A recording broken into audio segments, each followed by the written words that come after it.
Bienvenue à Grandir ensemble. Amen. Seigneur, tu pourvois le feu. Me voici en sacrifice. Tu pourvois ton esprit. Je m'ouvre totalement à toi. Remplis-moi, Dieu. Remplis-moi, Dieu. Remplis-moi, Dieu. Remplis-moi. Remplis-moi, Dieu. Remplis-moi, Dieu. Remplis-moi, Dieu. Remplis-moi.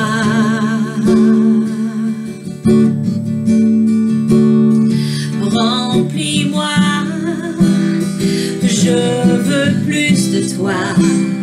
Jusqu'à ce que je déborde. Jusqu'à ce que je déborde. Remplis-moi. Je veux plus de toi. Jusqu'à ce que je déborde. Jusqu'à ce que je déborde. Seigneur, tu pourvois le feu. Amen. Amen. Allô, mon amour. Salut chérie, ça va? Ben oui, toi? Oui, t'es beau que ta calotte en arrière. Ben oui. T'es hot?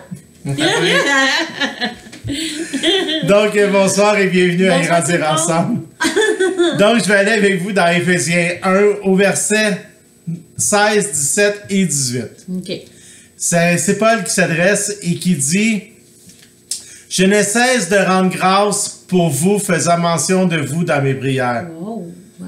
afin que le Dieu de notre Seigneur Jésus-Christ, le Père de gloire, vous donne un esprit de sagesse et de révélation de sa connaissance, Amen.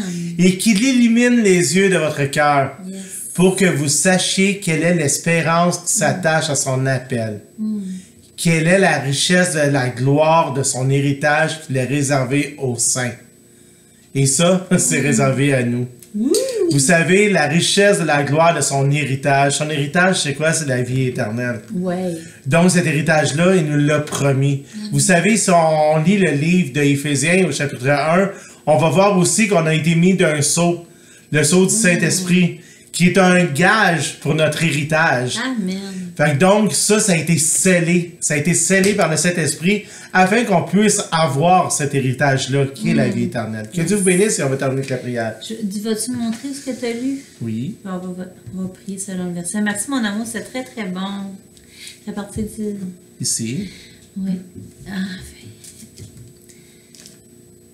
Dieu, le Père de gloire, nous donne un esprit de sagesse. Papa, merci, hein, c'était très, très édifiant. Pour de vrai. Faut pas arrêter jamais de prier les uns pour les autres. Faut tout le temps continuer. C'est ça qui fait qu'on se transforme. Fait que Seigneur, fais en sorte de nous donner un esprit de sagesse et de révélation dans ta connaissance. Permets que nos yeux soient illuminés, les yeux de nos cœurs. Permets qu'on s'attache à l'appel que tu as mis en nous. Permets que ta richesse de gloire, l'héritage que tu nous réserves, puisse être précieux pour nous, ça puisse nous motiver à vouloir nous sanctifier, bien marcher dans la vie que tu nous as donnée. Puis, donne-nous de nous faire connaître l'infinie grandeur de ta puissance et en la manifestant avec efficacité par la vertu de ta force, Seigneur.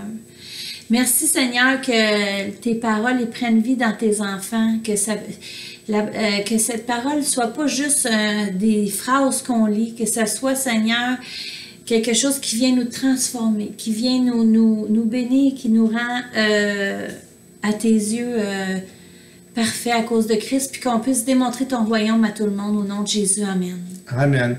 Et au nom du Seigneur Jésus, soyez pleinement bénis dans toutes les sphères de votre vie. Amen. Qu'on bénisse le Seigneur en tout temps, puis soyez fortifiés Le confinement, c'est pas une fin en soi, c'est une bienveillance envers notre prochain. Fait que soyez bénis puis fortifiés dans les moments où Dieu il nous met un petit peu à part pour qu'on puisse prendre sa parole puis un peu plus la méditer au nom de Jésus. Amen. Amen. Bye tout le monde. Bye bye.